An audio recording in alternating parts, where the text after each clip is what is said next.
Yeah, we finished off on the commodities market on Tuesday about the inflation numbers that came in early that morning. So 4 days ago, we were looking at that, or 3 days ago, we were looking at that particular issue. And one of the very interesting part of the MBS data was the converging inflation level at the urban and rural areas. And Adimo Questa, one of the research analysts at Financial Derivatives, got a very gentle assignment here to find out for us why this is looking the way it does. He's back here this morning. Good morning. It's good to have you. Good morning. Good morning. So let's start from there. And the budget is good. Oil price is sweet. But why is this convergence happening? What's your team find out?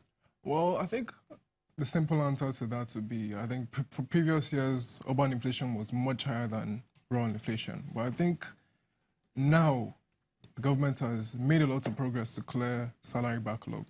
And I think it's fair to say that a lower proportion of public sector workers are in the urban areas like Lagos, Kano, and so on and so forth. So with salary backlogs cleared, there's an increase in purchasing power in those rural areas. So with that increase in purchasing power, consumers now buy more commodities. So there's more demand for those commodities. So that is why those prices are increasing in those areas relative to the urban areas. So that's the fair, I think that's a reasonable answer to why there's this convergence. We also saw from what the Bureau of Statistics released, I think yesterday, that transportation cost is also beginning to increase across both urban and rural. Yes, exactly. Yes, it's becoming more expensive to transport your products to areas.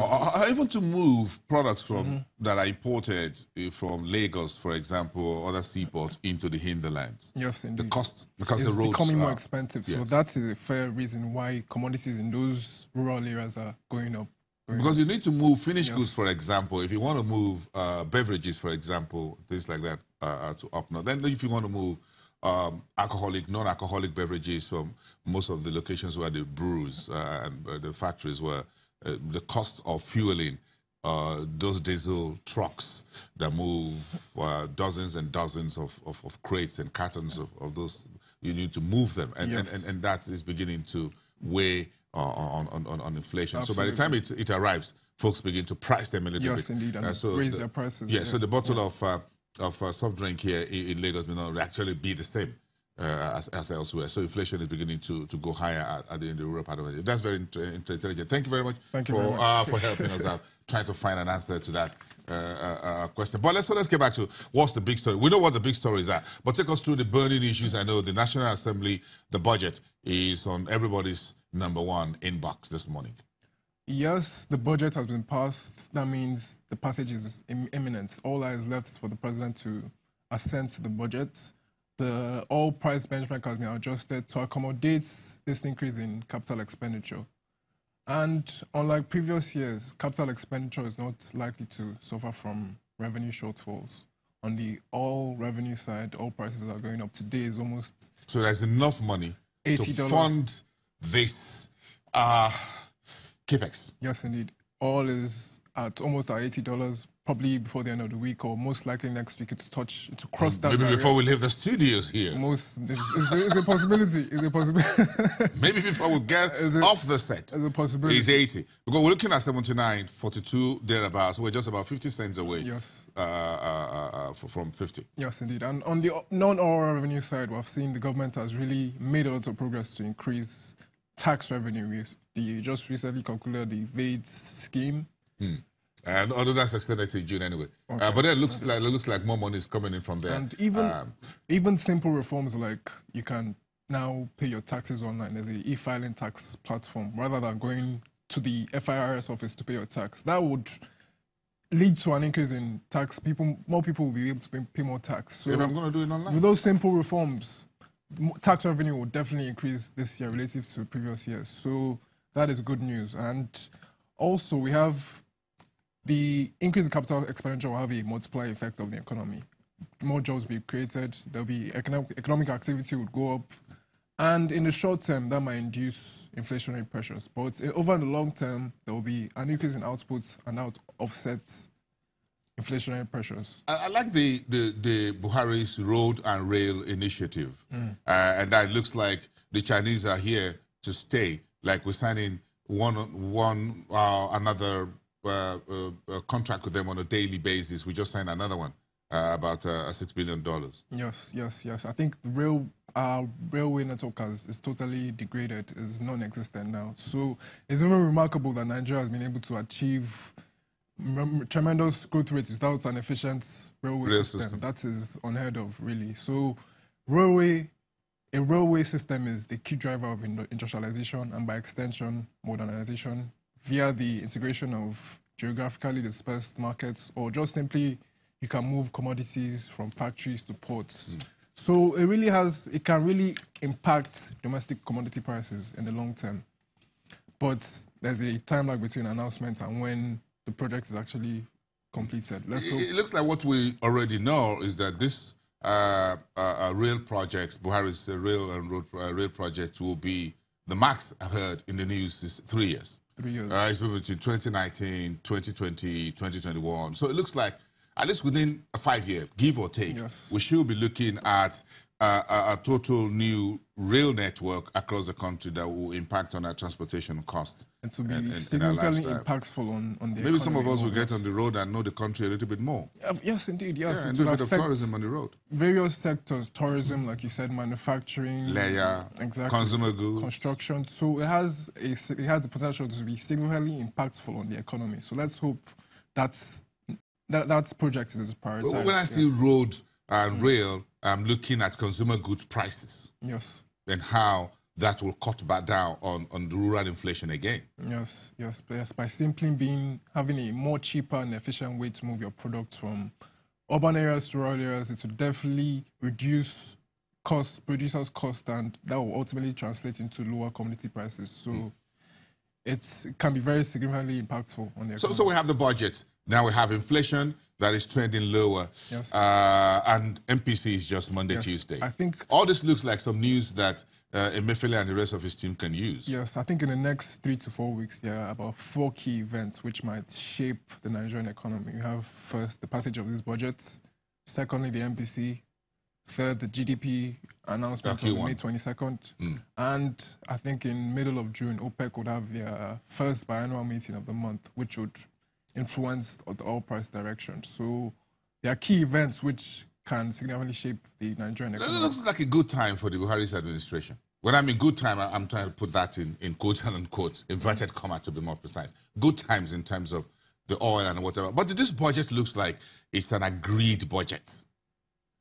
Yes. From all indicators, from the way the National Assembly folks sounded yesterday, it looks like this was already agreed. Yes. So we're not likely to see what we saw 2 years ago in terms of acrimony between the executive and the legislature on how did you arrive at these figures. Yes, so with that being said, that means the president is most likely going to sign the budget before May 30th. Most likely before the end of the month. So, now I saw that we can see where the optimism and best chest beating by Kemi Adeosun, the finance minister, last week when she said, look, we're going to finish this up and we're just moving on, and it looks like she had all the inside information. Yes. Okay, that looks very interesting. But if we go back to the some news not so good, what's called the bad news, what happens at Forcados?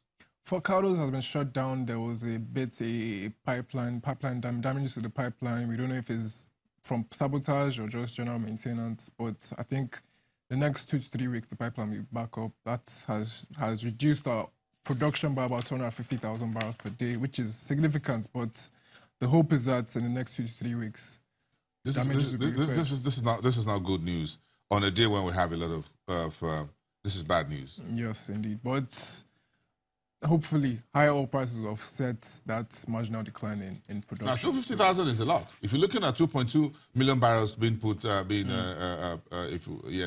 the budget, 250,000 is a lot of money. At $79 a barrel, I can use that money. Yes, it is significant. It is significant.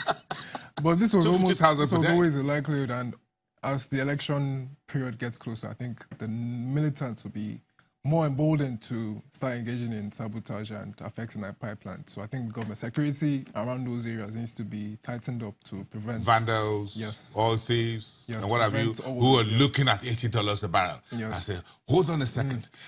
Buhari is the one getting all of this. We need to share in that. Maybe this is it. Yes, indeed. We're just trying to think, do the devil's advocate here. If it's $80 a barrel, maybe the bad guys think it's time to get back in the business. Yes, but I think the government is well aware of that, and I'm sure they would. They need to take a look at that very well.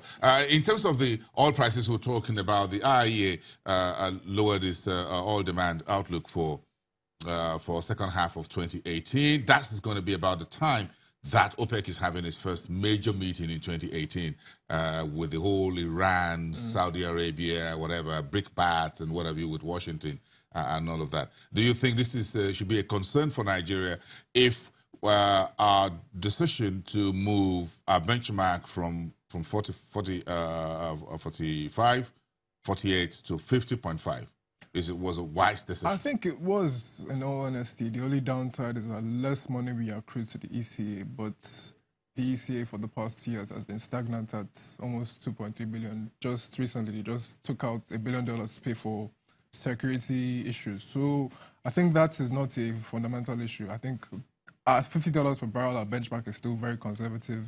The consensus is that oil prices will average around $60, $65 this year. So there's still significant headroom. Don't let us kid ourselves, Adib. Yes. We need the excess crude. For the rainy day. No, we need the excess crude. Yes. No, not for the rainy day. It's already raining. It rained this morning in Lagos. So if we're talking about the rainy day is here. Yes. That's where we got $1 billion that the executive wants for the arms and security purposes. So we need that excess crude. We do. Yeah, because the budget benchmark is not enough. By my opinion, I don't think it's enough. We have a lot of issues to resolve, and we need that excess money above the $45 per barrel. So if you ask me, yeah, at 80 is good. If you had 90, that would be good. But at 50, at 80, we're doing about close to 80% above our budget. Yes, indeed. Yes, indeed. So, that looks really nice.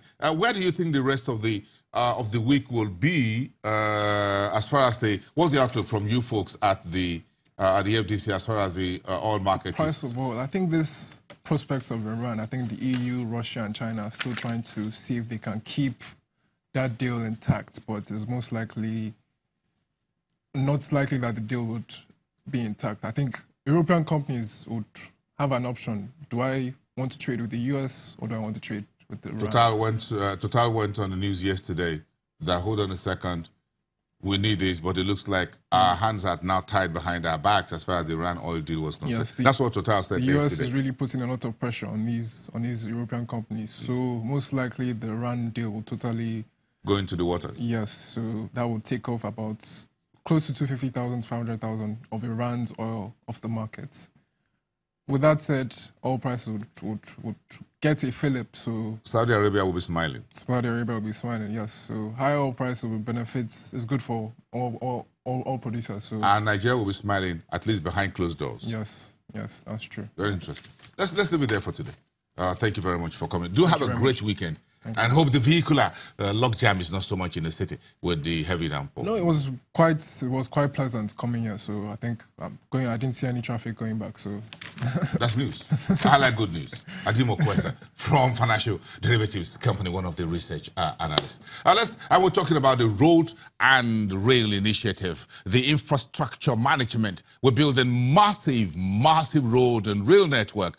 Now, one man who is interested in how well we manage this is the Honorable Minister of Power, Works and Housing. Not just throwing money at this road and rail and other infrastructure, but making sure that we use them very well. And that's what you're going to hear from Babatunde Fashola, the Honorable Minister in that ministry when we come back.